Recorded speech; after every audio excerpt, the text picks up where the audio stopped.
Now 7 o'clock, please rise for the Pledge of Allegiance. I pledge allegiance to the flag of the United States of America and to the republic for which it stands, one nation, under God, indivisible, with liberty and justice for all. And if you will, as customary, could you have a moment of silence?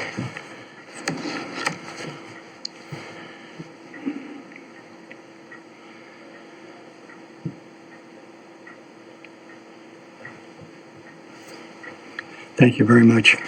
I'll need a motion to, first of all, I'd like to announce that this meeting is being recorded and televised by WHCA TV. Thank you. I'd like a motion to approve the bill and payroll warrants. So moved. Do I hear a second? Second. Any discussion? All in favor? Aye. I need a motion to accept correspondence in the read file. Do I So hear a moved. motion? Second? Second. Any discussion? All in favor? Aye. Thank you. Is there anybody here that wishes to speak in public forum? Seeing none, we'll move on. I need the motion to approve the meeting minutes of open session November 14th, 2023. So moved. Motion? So. I'm sorry, second? Second. Second, thank you, I'm sorry. Hard of hearing. My wife says I have. All right, any discussion? All in favor? Aye. Aye. Okay, it's now 7:05. Now we got a couple of minutes. We start early, or you want to wait? We'll do, all right, we'll jump into new business and we'll just do a couple of things. Act on the appointment of Mary Joyce to the position of Associate Member of the Historical Commission for the remainder of a 3-year term through June 30th, 2025. Do I hear a motion? So moved. Do I hear a second? Second. Any discussion? Is Mary here? No? Okay. All in favor? Aye.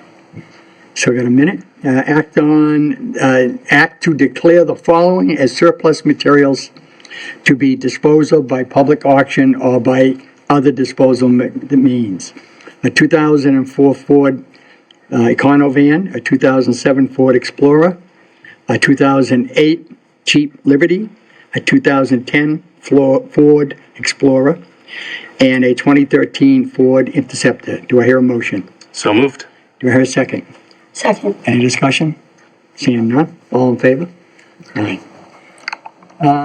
Is that clock right? No, still 7:03. Wow. No, we're going to wait on that one.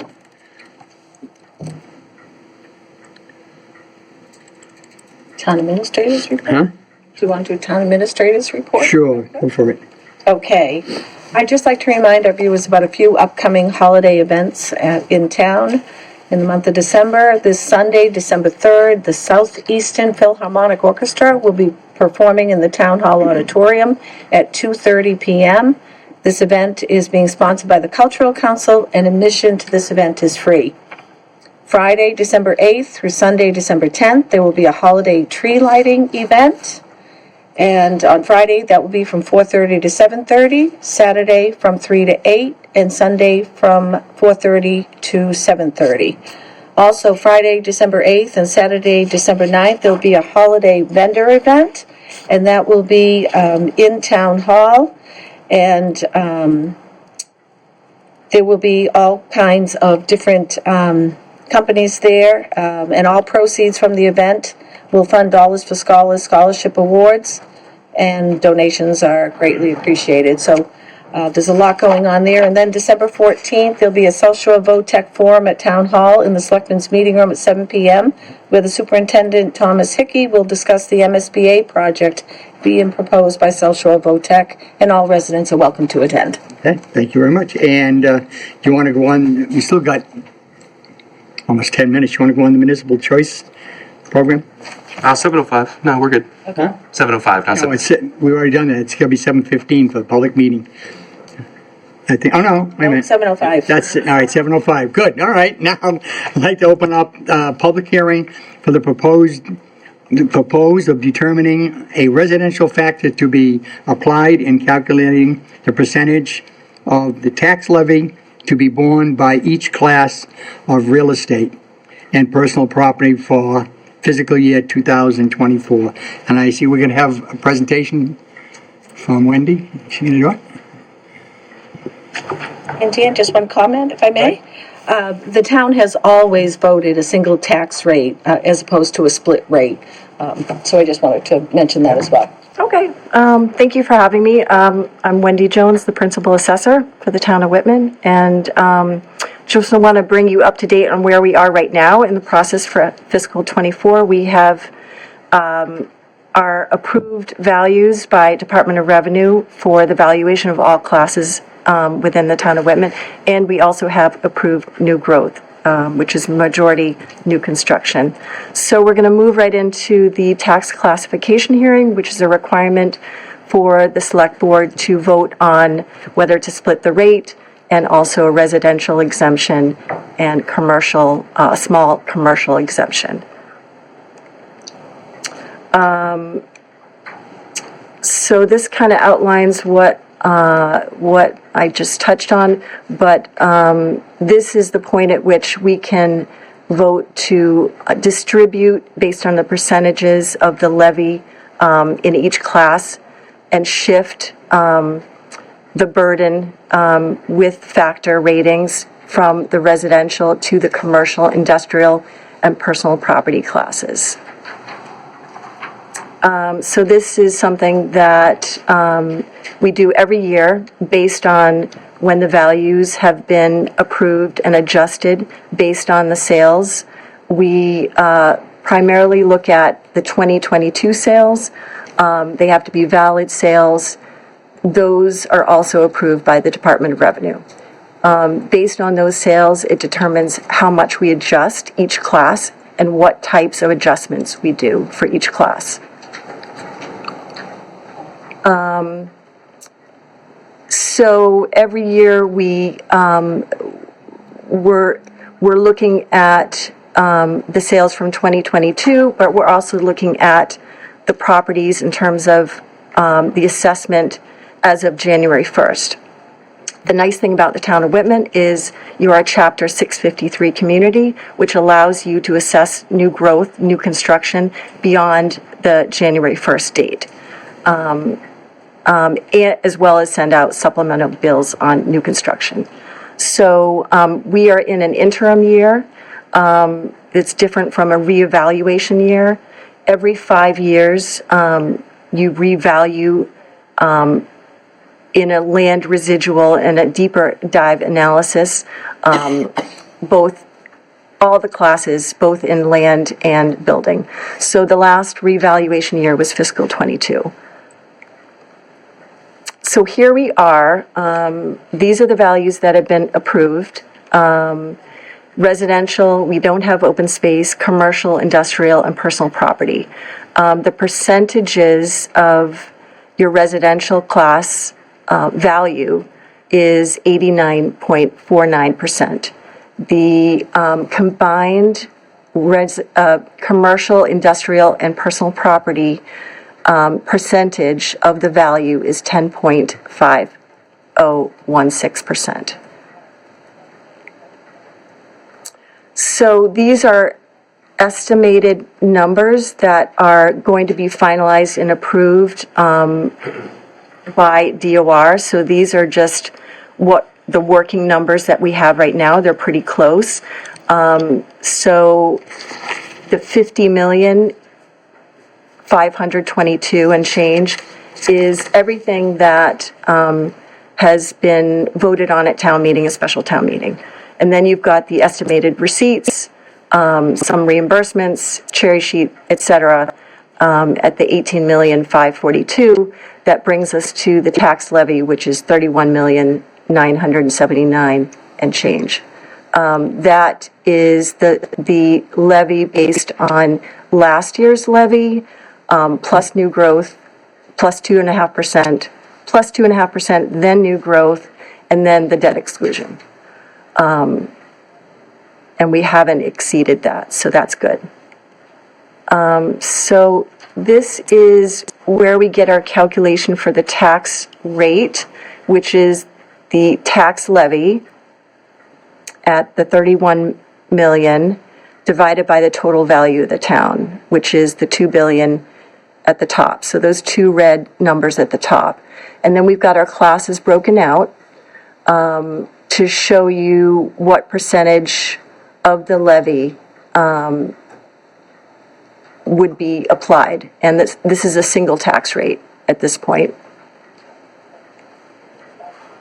So these are the tax rate shift options from a factor of 1.0 to 1.5, and they're in increments of 5%. So right now, the estimated tax rate would be $12.74, and that would be with a factor of 1 that would be even across all classes, commercial, industrial, personal property. So if they were to be adjusted or voted on an adjustment, the maximum you can see down on the bottom line, the shift would bring the residential tax rate to $11.99 and shift it to the commercial, industrial, and personal property, $19.11. Here we're looking at the average single-family value and the tax. So the average single-family value is now $470,189. At the rate of $12.74, it is $5,990. You can see if we were to shift, this only goes down to 1.25. It shows that the shift decrease in the bill at the bottom would be less $174. And then if you look over to the right, we've got an increase of $1,588 for the commercial, industrial, and personal property classes. All right, so this kind of looks at our single-family parcels and average in the middle there under the red, where we've been since 2014 up till now.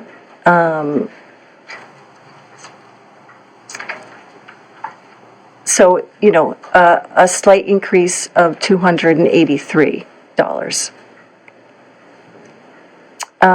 Open space, there are very few communities that have open space, less than 22.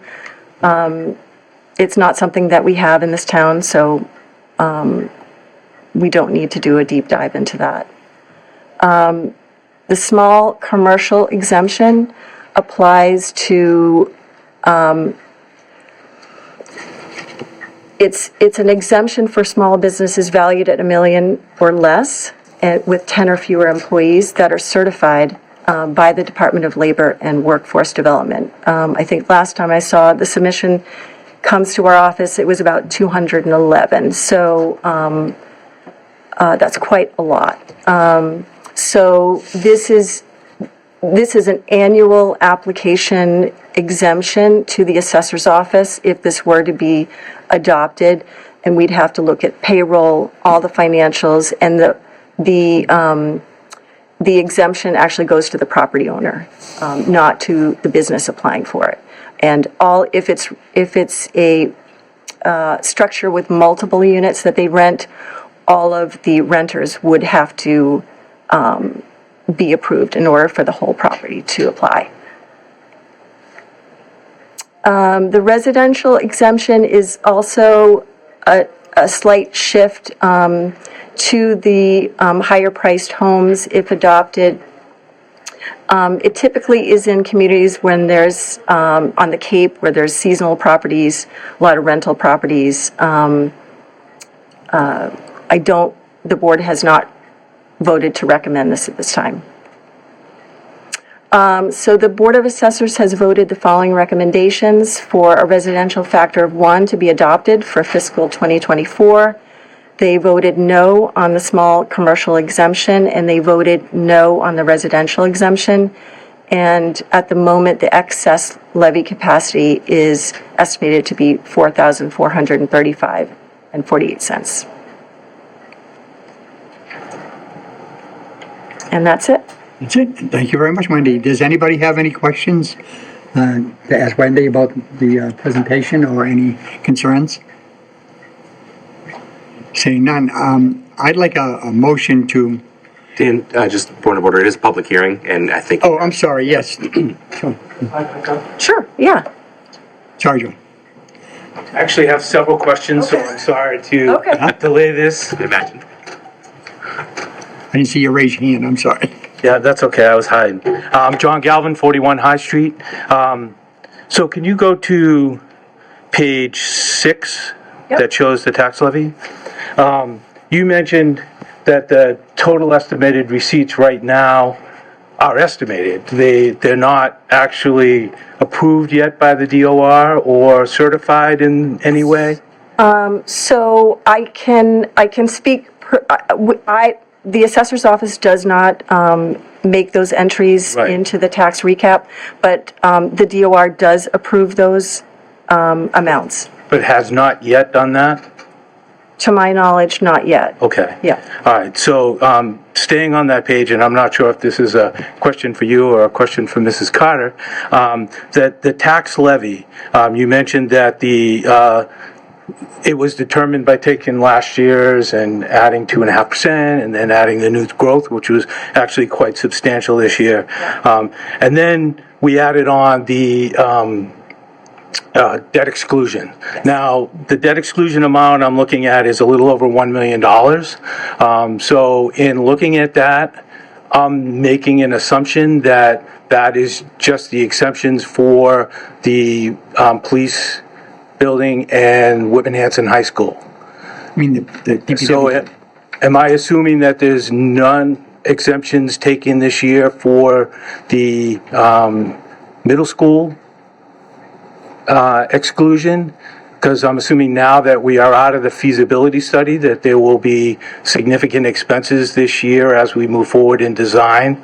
And I don't know if that's going to be something that we wait for the district to put that through in the upcoming budget, or is that something that needs to be considered? So I'm assuming there's going to be significant bills that are going to be coming in over the next 6 months to June 30th. But again, I don't know if that would wait for the assessment. And again, I don't know that you can answer this question, but I just wanted to throw that out there as something that I saw in looking at that, and kind of combining the two back in with the estimated receipts not yet being certified by the DOR, with an excess levy of only $4,400 as of right now.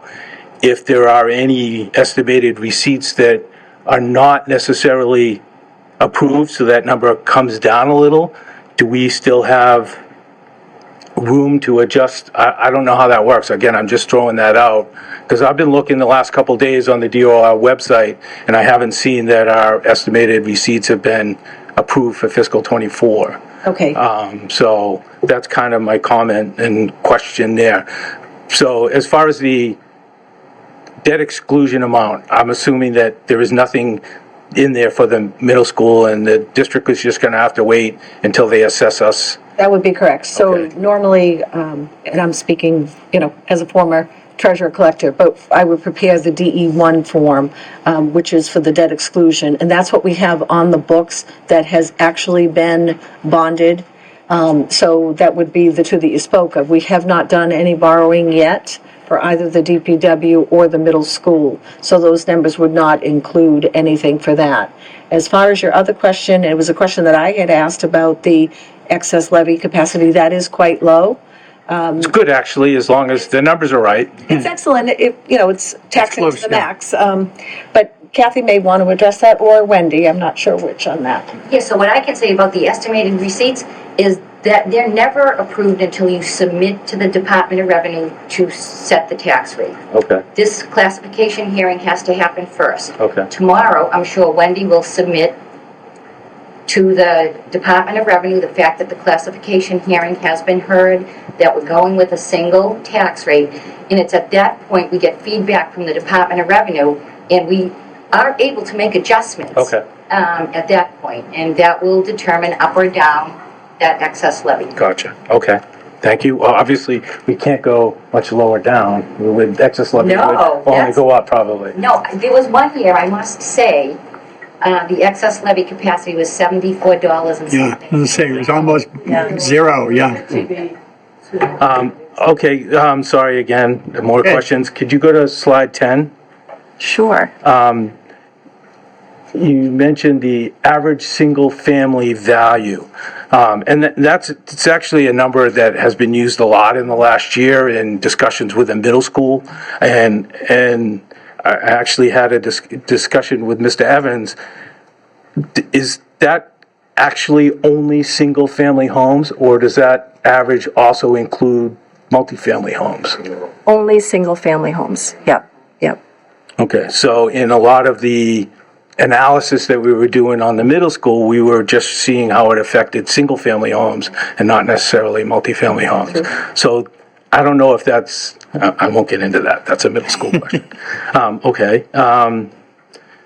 Next slide, the open space. Can you explain to us what that is and why? I know you said you didn't want to get into a deep dive on it, but the reason why I'm bringing it up is we have property, or the town of Whitman owns property in Rockland, and we actually pay Rockland for a payment in lieu of taxes.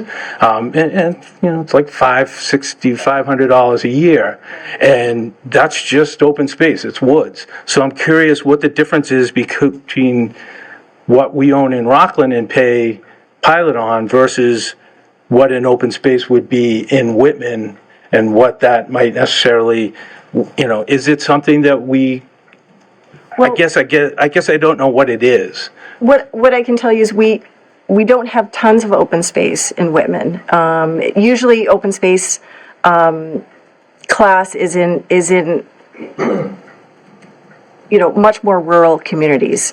But we have chapter classification, which benefits the taxpayer with an annual filing if they are in agriculture, if they are in recreation like a golf course, or in forestry. So there's other mechanisms to get a discount, is if that's asked. It wouldn't benefit the average single family taxpayer, is what I'm basically saying. So, I mean, an open space wouldn't necessarily be if somebody on my street owns an empty No. lot. Okay. No. Yeah, yes, Yeah, Kathy. Yeah, so I can just speak to that. Sure. So open space is not vacant land.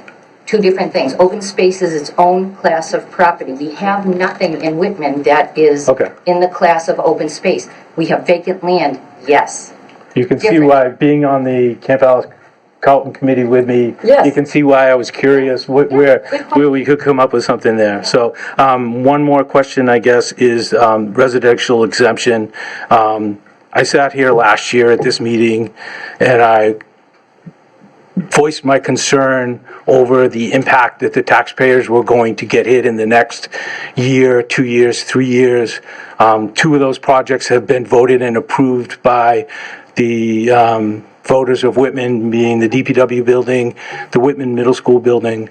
Now we're looking at South Shore Tech.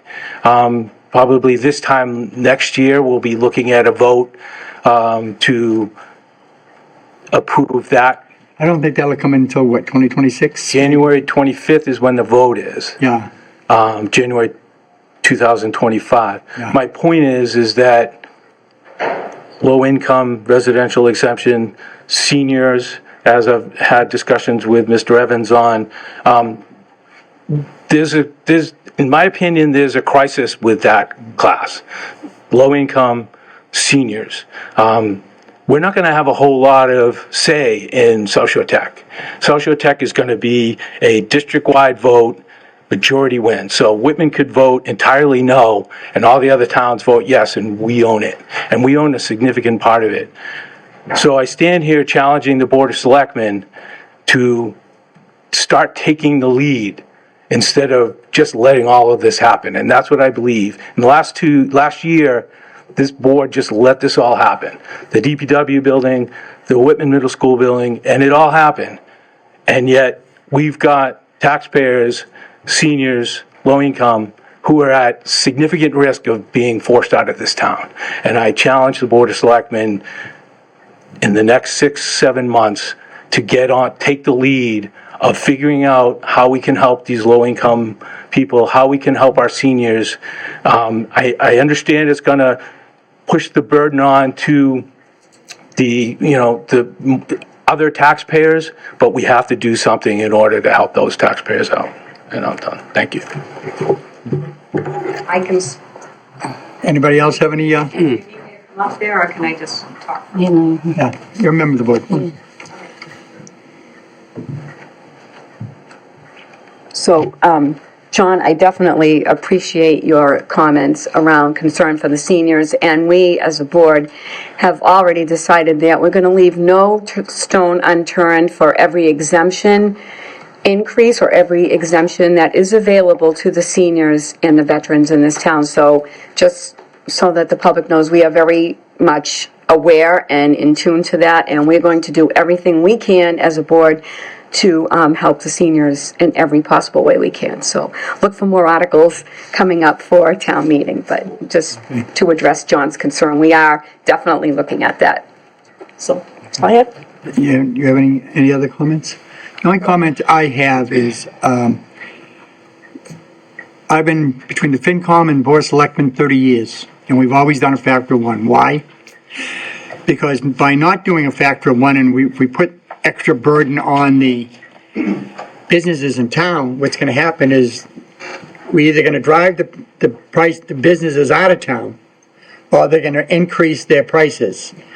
Apartment buildings, the rent's gonna go up. It's gonna hurt the citizens one way or the other, way you're looking at it, and I think probably I don't wanna see businesses leave the town of Whitman. No way. They're the ones that, keep us going.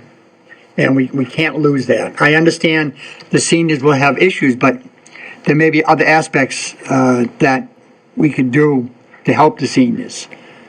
But putting the burden on, increasing the burden on the businesses, I think it'd be a wrong move. And I think the recommendation of the Board of Assessors is a good one. And it's something that we've done as long as I've lived here and been on one board or another.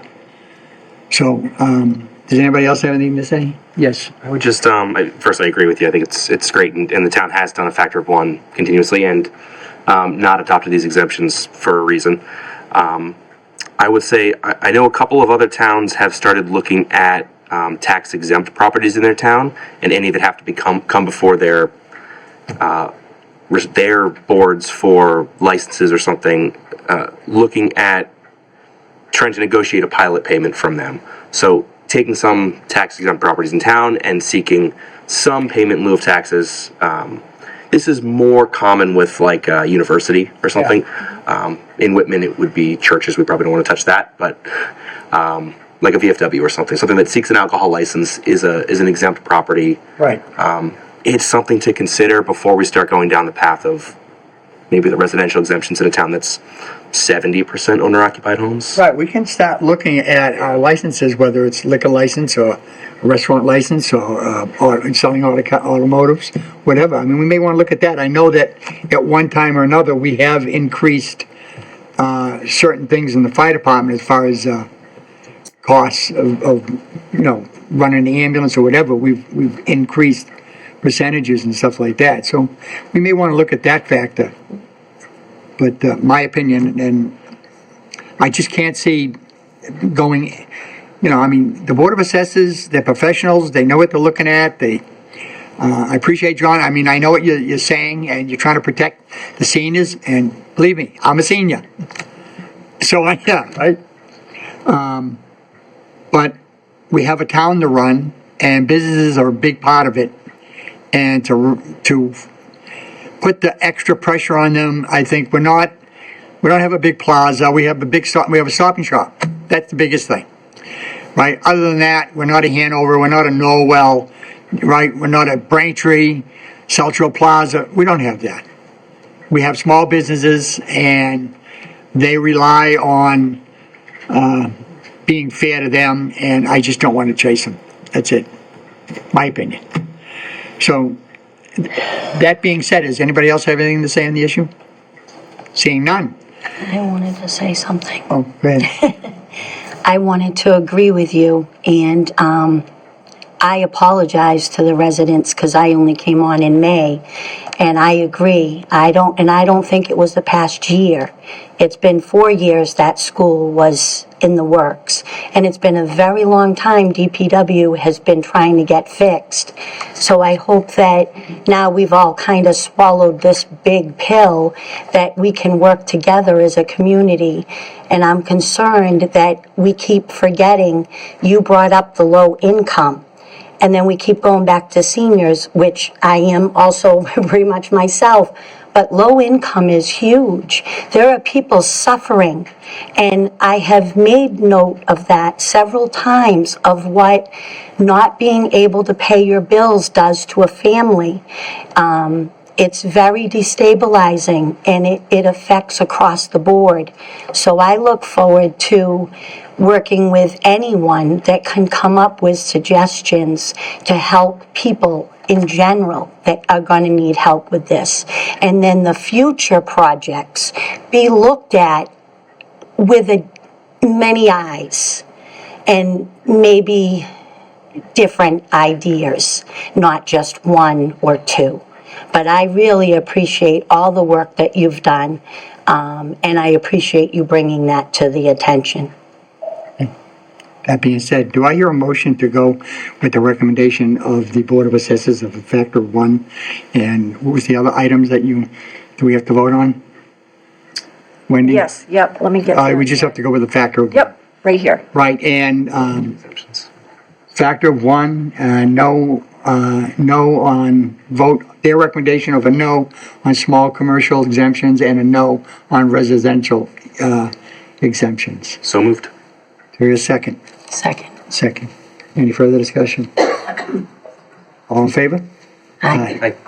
Okay, Thank you. thank you very much. This right. meeting on that is closed. Now we're gonna, it's a little past 7:15, but we have a public hearing on the application of Allied Motors Incorporated for a Class 2 auto dealer's license on the premise located at 934 Temple Street, subject to the receipt of proof of security bond as required by Mass General Law C-140, Chapter 58. Note, the Board of Selectmen, this business has been operated since March of 2015, and the application is just for new ownership. Do I hear a motion? So moved. Second? Second. Anyone hear from them? Yes. Yes, get up and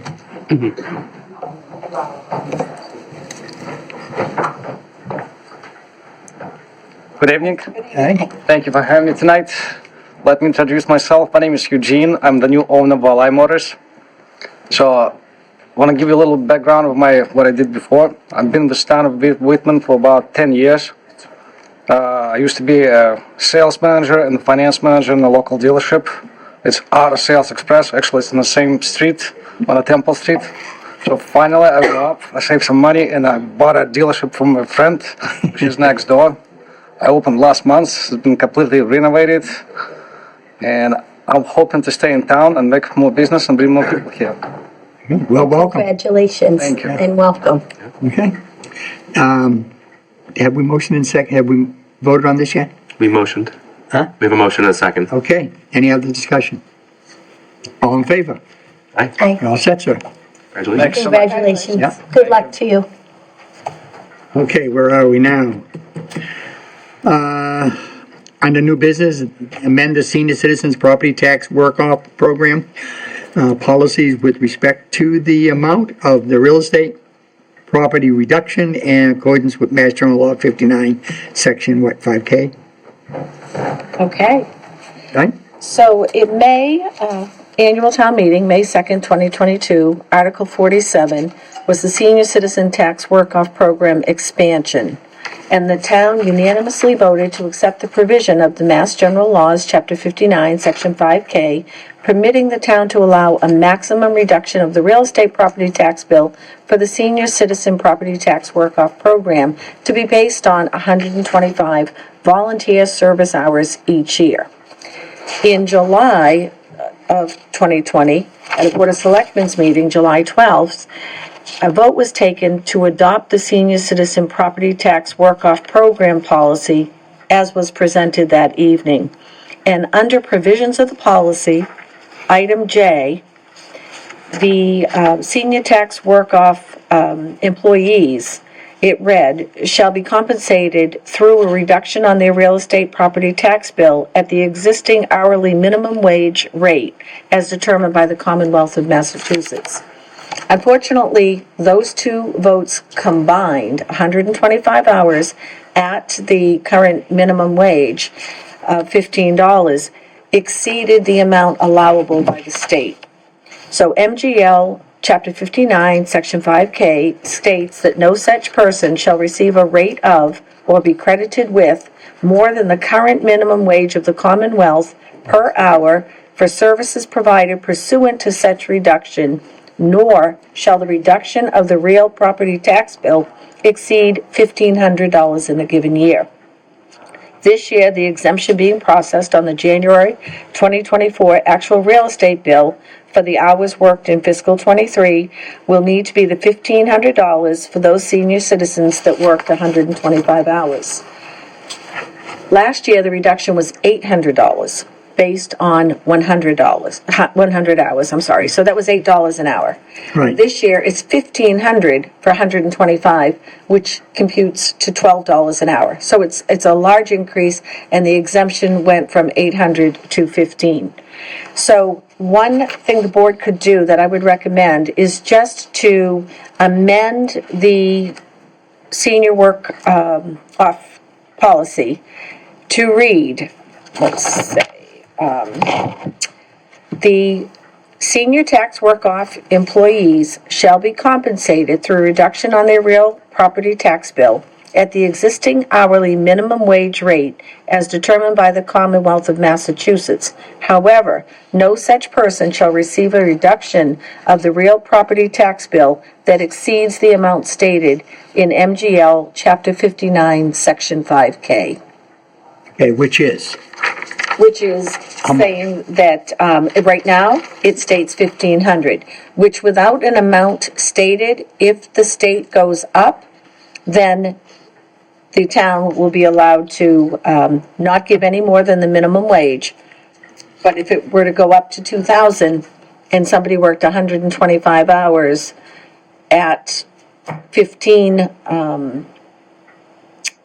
if somebody worked 125 hours at $15, that would come out to over $1,800 and would be allowed to give that. So you're asking that we max it at 125 and 1,500? Well, 125 was the vote at annual town meeting, so I don't think that that can be changed here. That would need to be another article to either reduce it to 100 hours. However, if you keep it at the 125, right now the state law is the 1,500. There was some talk about that increasing over the next couple of years. So if it's 125 and minimum wage, as minimum wage goes up, as long as that falls under the cap from the state. So will town meeting have to vote that policy? No, they don't have to. You're allowed to, the Board of Selectmen is allowed to set details. So, that being said, we're not, right now, the senior program, we're not taking anything away. We're just... No, we're giving actually $1,500 and it was $800 last year. Right. And I think that the original intent, the way I was told that this was rolling out when they increased the 125 from 100 to 125 hours, they knew the cap was 1,500, so they increased it to 125 hours to make it $12 an hour, which was a $4 increase over the $8 they were paying. Okay. So that is what we will be paying. The vote in July was to pay minimum wage. You can't pay minimum wage at 125 hours. It exceeds the town's threshold, the cap. So basically, we're leaving it alone, basically. But basically, it's as it is this year. But if minimum wage were to increase and the cap increases, there's room there. Okay. We So, have to link it to the cap. excuse me? We have to link it to the cap. Yeah, the state cap. Right, we do. We do. The way we voted, and I do have that here as well, let's take a look. The vote that was taken last year states, the town voted unanimously to accept the provisions of MGL Chapter 59, Section 5K, permitting the town to allow a maximum reduction of the real property tax bill for the senior citizen property tax work-off program to be based on 125 volunteer service hours each year. That's how it was voted, and the max at that time was 1,500. And 125 hours did compute out to $12 an hour, which is what we will be paying. I think it's the vote that was taken in July by the board to make it minimum wage, complicated things and threw us over the threshold. So town meeting voted to set the hours and the provisions of the law, which has a cap. Right, So, the board's vote just put us in conflict with the Right, town meeting's with the vote. cap, right. With correct, the cap. correct, So I would motion that we amend whatever you said at first, right. our policy to not violate state law. So it's provisions of policy, item J, we're amending just by adding, nor shall the reduction of the real property tax bill exceed 1,500 in a given year. Actually, You want the You wanted limit, the Yeah. cap set by MGL, Right. 59. that's correct. Originally, we were going to say the 1,500, nor shall the reduction of the real property tax bill exceed the limit set by the state. Okay, thanks. That makes sense. Yes, so moved. Yeah. John, any further motion? Or motion? Good. Second? Motion. Second. Any further discussion?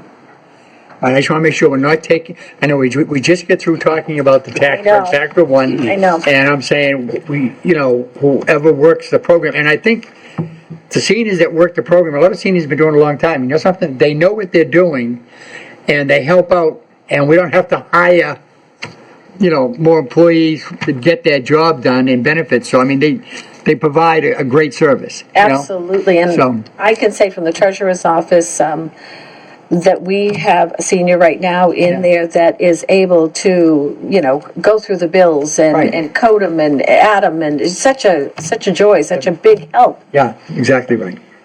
Okay, any further discussion? All in favor? Aye. Okay. Does that exhaust the menu? Or the, No, one other item What there, did I miss? municipal choice aggregation program. Okay, yeah. Okay, so I'll start this one as well. At last May's annual town meeting, the town voted under Article 21 to authorize the Board of Selectmen to enter into a municipal choice aggregation program in contract for electrical supply for Whitman residents and/or businesses. The Assistant Town Administrator, Kathy Keefe, and I met with John O'Rourke of Good Energy, and Good Energy operates the largest aggregation in Mass and works with the greatest amount of towns in our area, such as Situate, Cohasset, Carver, Avon, Quincy, Marshfield, Weymouth, Attleboro. The relationship, if we enter into this program, the relationship with National Grid does not change under this program. The only changes to a bill are the electricity supplier and the rate. And a few of the community electricity aggregation goals are more competitive electricity choices, longer-term stable electricity rates, and potentially lower electricity rates. And I would like to get a sense from the board, if you would like to have John O'Rourke from Good Energy come out to a Board of Selectmen's meeting, possibly in January, to give an overview of this program. Because it's an opt-out program, not an opt-in, and so I just want to, put as much information out to the public as possible. Yeah, I mean, this is where people who, that were National Grid, they could buy cheaper electricity, but the bill still comes from National Grid. That is Just correct. the supply, because that's what I have now, because I shop online. I don't get National Grid's price per kilowatt hour. I shop around, get the lowest price. What happens, well, that'll be a question for when he makes his thing. John, you have comments? John Galvin, 41 High Street. I have solar panels, and so I am putting power back into the grid, and that gets deducted off of my National Grid bill. So a question I would like you to ask is, how would people like me who own their own solar panels Have that answer. Oh, you did? Outstanding. Now, would you expect anything different from her? Let's hope I John, I don't. think this was actually asked at town meeting as well, so I'm glad that Mary Beth has the answer. Okay, so let's take a look. Can individuals with solar panels and net metering agreements or participants in community solar participate in community electricity aggregation? Yes, any net metering or community solar agreements are separate and apart from participation in a community electricity aggregation. Participants will continue to receive net metering credits at the basic service rate of the utility. Let's see, Of the utilities, so with National Grid. So I would get National Grid's pricing. If I buy the electricity, I might get a lower price and then get net metered higher price back. Correct. I like that. Good deal. Oh, I smile on his face. Me too. okay. John's happy, we're all set. Okay, good. But I think, and for this reason, so Yes, many yeah. people will have questions, and where it's an opt-out program, I just want to be highly visible and, give everybody the opportunity. There's a whole process anyway Right, with this. yeah. There's hearings that have to be held, and, Any way the townspeople and businesses can save money, And that will it's help. good, yeah, it'll help. and What we just talked oftentimes, people don't know enough about it, so they opt out. They talk to their neighbors and say, what do you mean you're only paying that? And then they Right. opt back in. But it's important, we're looking to save for residents here, and so I think it's a good idea if we can have John come out to a future meeting. Wonderful. Wonderful idea. Yeah, bring them in, yeah. Okay, very good, will do.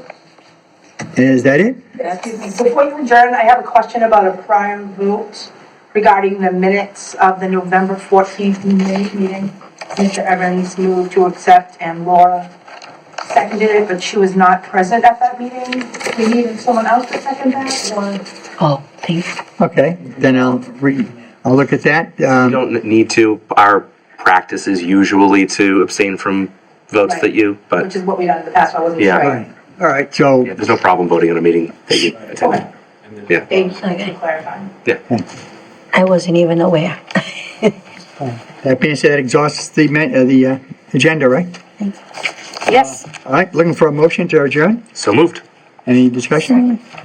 All in favor? Aye. Aye, we're done. Thank you.